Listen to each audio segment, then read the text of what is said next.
La Comédie de Bruxelles présente Le bon filon.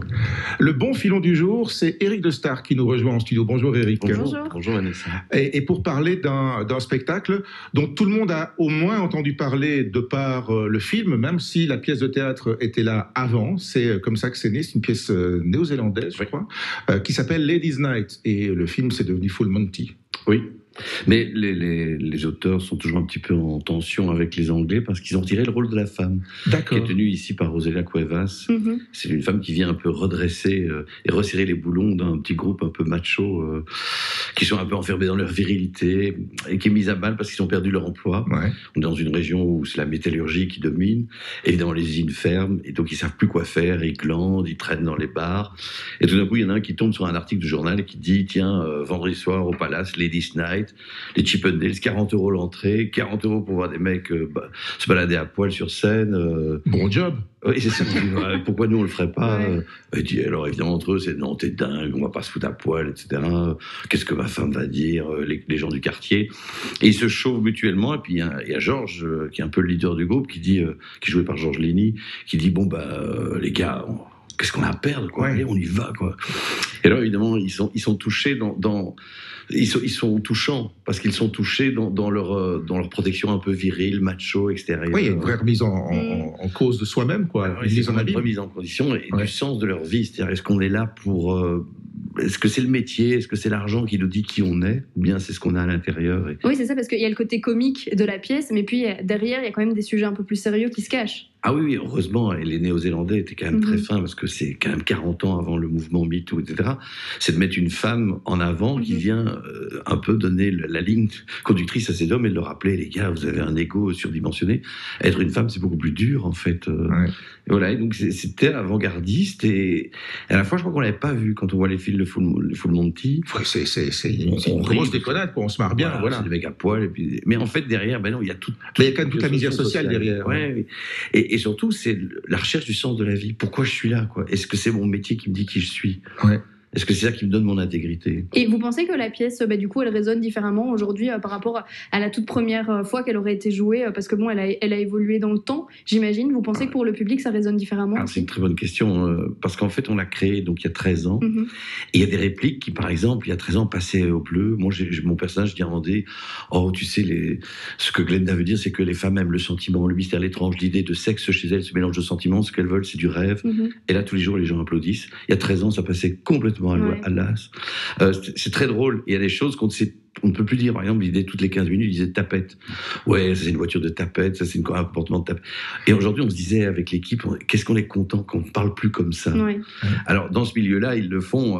Donc, on a gardé quelques-uns parce que ça a du sens, mais on a remplacé quelques-uns aussi parce que ça tombe à plat et ça raconte autre chose aujourd'hui et c'est pas nécessaire et ça ne raconte pas la pièce en tout cas.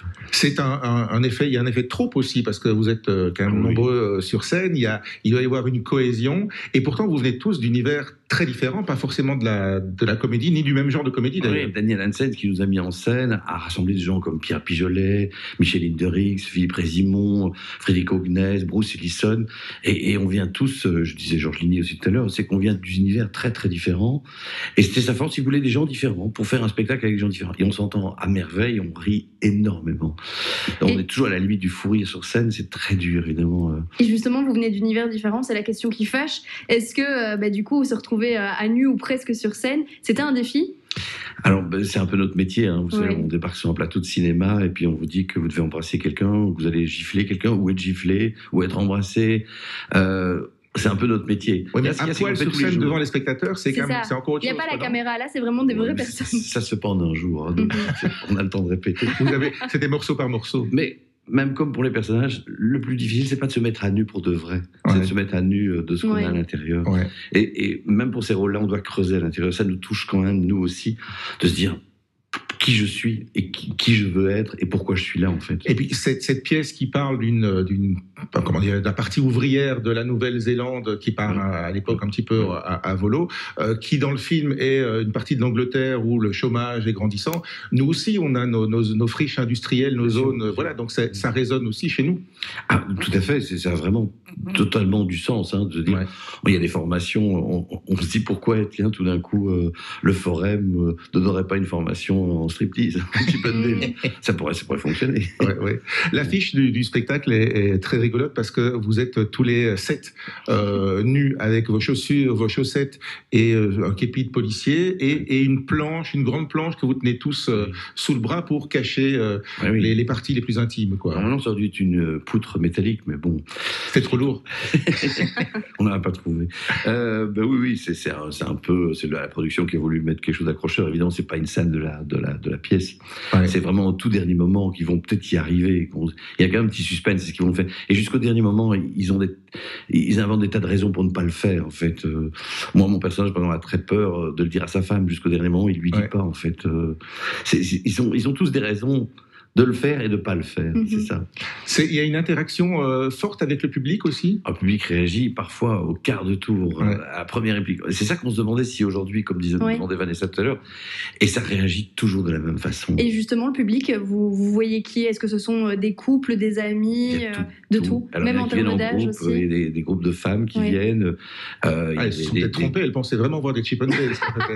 Non, je crois que c'est ça qui les fait rire. Je crois que c'est ça qui les fait rire. Bon, parce qu'on est quand même pas des bodybuilders et on n'est pas taillé pour. Mais vous êtes juste des hommes, des êtres humains, quoi. Voilà, mais c'est ça, je crois qu'il faut jouer là-dessus.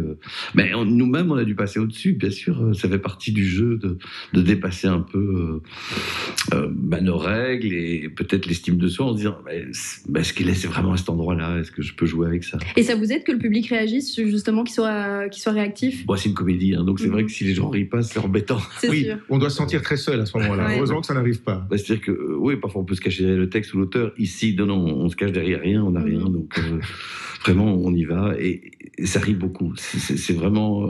je dis pas ça comme pour une démarche commerciale ou quoi que ce soit. Mais c'est très agréable. Et les gens nous attendent à la fin du spectacle, ils disent merci.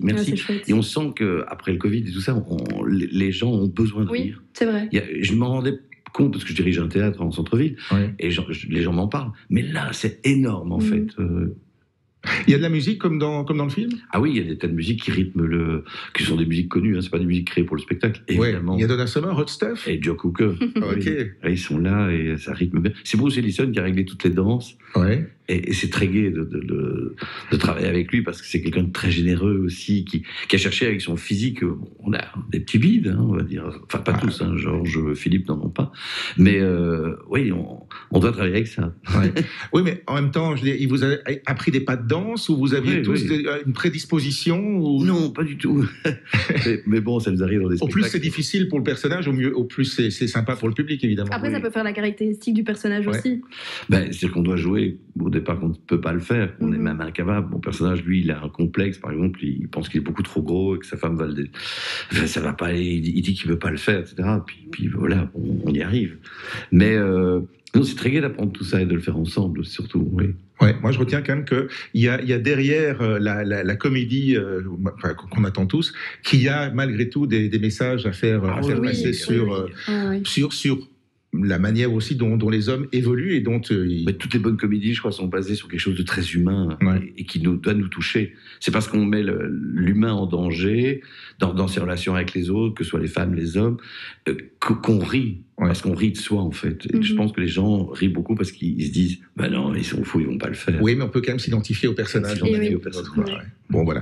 Ça vient de se terminer au Centre culturel d'Auderghem, mais ça démarre à Uccle du 26 au 31 mars. Et puis alors, vous allez faire le tour du pays. Vous êtes à Spa vendredi. Oui, vous êtes à Spa le 22 mars, ce vendredi. Vous allez à Welkenrad, à Liège, à Huy, à Ottigny, à Tubize, à Ath, à Dinan et à Arlon. Donc voilà, vous allez aller partout. Partout, sauf dans le Hainaut, tiens. Voilà, c'est dommage. Mais ça peut encore venir, ça. Il y a des dates qui peuvent se rajouter. L'appel est lancé. Ça s'appelle Ladies Night. Merci beaucoup, Éric de Star. Avec grand plaisir. Merci, Philippe.